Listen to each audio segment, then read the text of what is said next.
جو ہے وہ بچپنے میں شعور نہیں رکھتا، مگر قربان جائیں ایسی ہستی جس کے عشق محبت کی ہم بات کرتے ہیں، ان کا بچپنا اتنا خوبصورت تھا کہ واللہ ولادت سے لے کر کے بچپنے تک اور بچپنے سے لے کر کے جوانی تک اور اس کے بعد زندگی کا ایک ایک لمحہ بیان کرتے چلے جائیں، کوئی انسان ان کے بچپنے پر، ان کی ولادت پر، ان کے معصوم بچپن پر کبھی انگلی بھی نہیں رکھ سکتا۔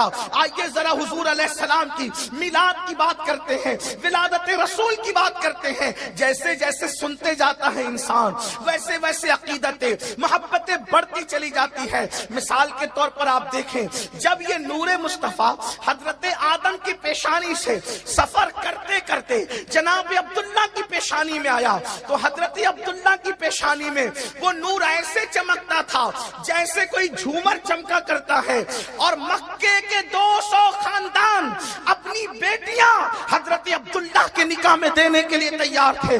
200 خاندان اپنی بیٹیوں کو جناب عبداللہ کے نکاح میں دینے کے لیے تیار تھے، مگر قربان وہ قسمت تو کوئی اور لایا تھا، وہ تو کسی اور کی قسمت میں تھا، وہ تو کسی اور کے نصیب میں تھا۔